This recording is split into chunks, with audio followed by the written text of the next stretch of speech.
Keep up with the guests and topics on What's the 411 with Sharon K. Friend us on Facebook and Twitter. Search under Sharon K's 411.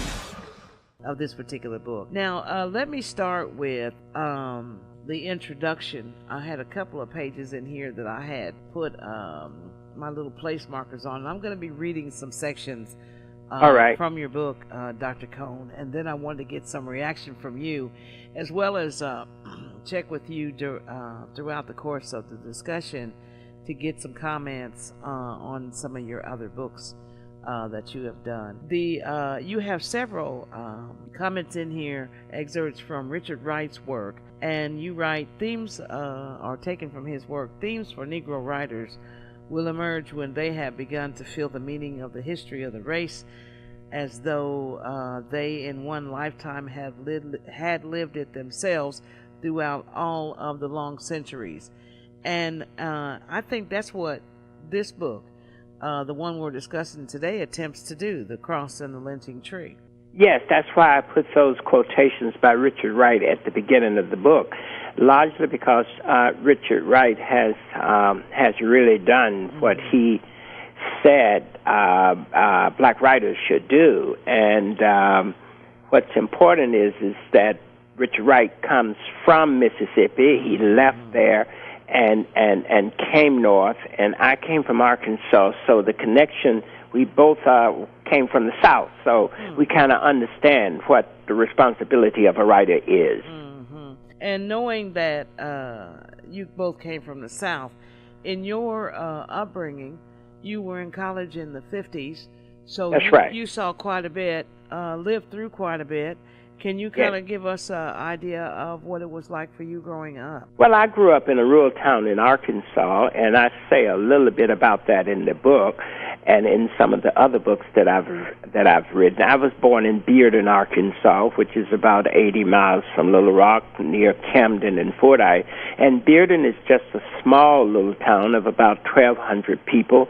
400 of them were black.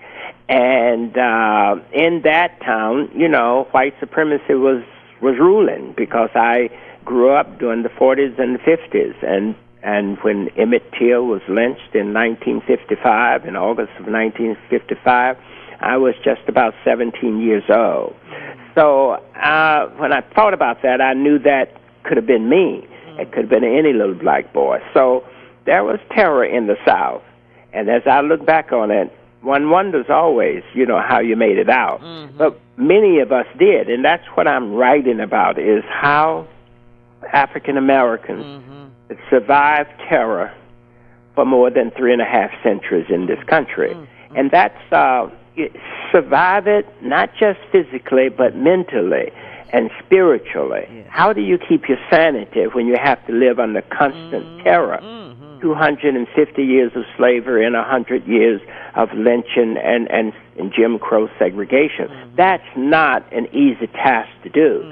And I wanted to understand how African Americans did that, and having been a person who came out of the South and had experienced some of that myself and heard my mother and father talk about it, I wanted to understand the nature of that survival. But not only that, I feel that we cannot unite this country unless we know what it is that divides us. So when those folks that say something, hadn't heard it lately, but why can't you all just get over it, you say to them what? Well, you know, it's like any pain that you endure. You just can't get over the cancer in your body. You just can't say that. If you don't treat that cancer, it'll kill you. And I see that racism and white supremacy in this country is a cancer. And if America doesn't deal with that cancer, if it doesn't look at how deep the wound is, we cannot overcome it. We cannot get over it.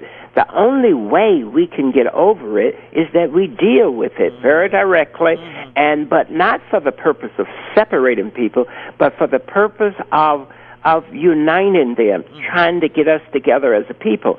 You have to know the history of the person you want to reconcile with. You can't get together with somebody you don't know. So you can't be reconciled if you don't know a people's history. history is very important. As we find out, we don't get over 9/11. In fact, we celebrate that every year. Yeah. We remind us what happened in 9/11. Mm-hmm. And so if we can't get over 9/11, you sure can't get over slavery and 100 years of lynching. Right. That's a great analogy, because in our country, we remember everything. We remember July 4th, 1776, and then we remember That's right. Christopher Columbus and all that stuff. So that is a point worth noting. Now, in your introduction, you began the book with saying, the cross and the lynching tree are separated by nearly 2,000 years. You write, one is the universal symbol of Christian faith. The other is the quintessential symbol of black oppression in America. Though both are symbols of death, one represents a message of hope and salvation, while the other signifies the negation of that message by white supremacy. So that's why, to me, when I first started to reviewing your book, I'm like, Lord, this is a touchstone for people to move through on both sides. Because I think the getting over it and moving through it is not just for us; it's for the mainstream, the white population to do as well. Yes, that's right. And if anybody reads my book carefully, they will find out that I am writing this book not just for black people. I'm writing this book also for white people and for all Americans and for people in the world. My vocation is to understand what the meaning of the Christian faith is in the context of how we have lived in America. And I'm wrestling with what it means to be a human being and what it means to be a Christian human being. And what I want to do, I want us to look at our history, and I want us to try to see it in the context of our faith. And the cross and the lynching tree enables us to do that, because lynching is something that happened to blacks and whites and other people in America. And the cross is what, if we are Christian, is what joins us together. So if you want to understand what the cross is all about, you have to look at what lynching was like in the United States, because the crucifixion of Jesus was a first-century lynching. Rome lynched quite a few Jews during that time, and quite a few criminals during that time. So crucifixion, as many scholars will tell you, was nothing but a lynching. And it was a public display of horror. And so I think if Christians want to understand the crosses that they wear around their necks and they put on their churches, they need to think about lynching. Yes. And that's what happened to Jesus. It was not a pretty thing. It was an ugly thing. You're listening to What's the 411 with Sharon K.